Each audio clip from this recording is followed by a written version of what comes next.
আজ আমাদের বাড়িতে 5 কেজি চিকেন রান্না হবে। কয়েকজনকে নিমন্ত্রণ করা হয়েছে, তার জন্যই এতটা চিকেন আনা হয়েছে। এতটা চিকেন রান্না করতে তো অনেকটা সময় লাগবে, তার জন্যই আমি মশলাগুলো আগে রেডি করে নিচ্ছি। এখানে আদা, পেঁয়াজ, রসুন সব কেটে নিচ্ছি। চিকেন রান্না করতে গেলে মশলাটা যদি আগে থেকে রেডি থাকে তাহলে কিন্তু খুব তাড়াতাড়ি চিকেন রান্না হয়ে যায়। আদা, রসুন, পেঁয়াজ এসব কাটাকাটি করতে কিন্তু অনেকটা সময় লেগে যায়। তার জন্যই আমি সকাল সকাল বসে পড়েছি আগে আদা, রসুন, পেঁয়াজ কাটার জন্য। এই পেঁয়াজটা হলো আমাদের জমির পেঁয়াজ, আর এই পেঁয়াজের এত ঝাঁজ কি বলবো। আর এই পেঁয়াজটা জানো তো কোনো সার দেওয়া হয়নি।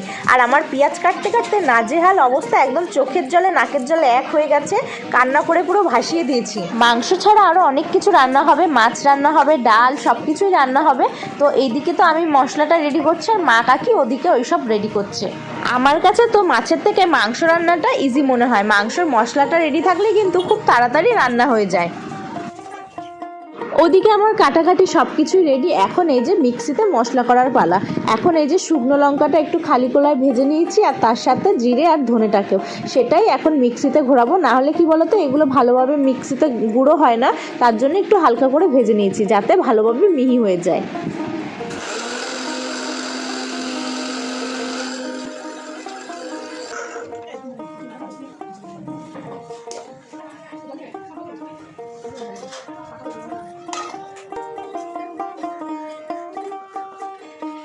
এই মশলাটা তো রেডি হয়ে গেল। এবার আদা, রসুন আর কাঁচা লঙ্কা পেস্ট করব। তারপরে কিন্তু মাছ পোস্ত করা হবে, তার জন্য পোস্তটাকেও বেটে নেব।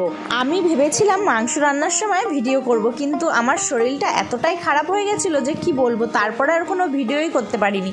এখানে মশলা করেই তারপরে আমি প্রচণ্ড অসুস্থ হয়ে পড়েছিলাম। তো স্নান করে এসে আমি শুয়ে পড়েছিলাম, আর কোনো ভিডিও করতে পারিনি।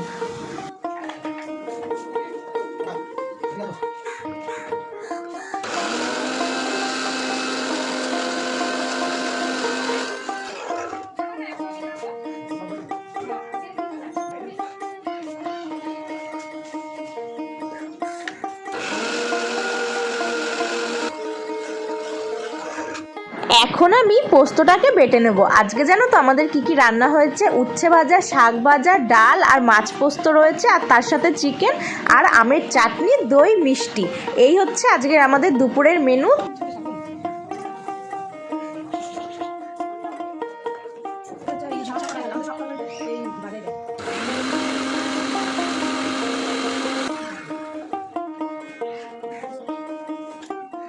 আগেই তো বললাম আমার শরীরটা অসুস্থ হয়ে পড়েছিল, তার জন্য আমি আর পরে ভিডিও তুলতে পারিনি। তো একদম এই যে খাওয়ার সময় চলে এসেছি, আর আমি শাক ভাজা আর এই যে মাংস দিয়ে খেলাম, আর লাস্টে কিন্তু আমি চাটনিটা খেয়েছি। আর কিন্তু কিচ্ছু খাইনি, কারণ আমার ভালো লাগছিল না। তো এখন এই যে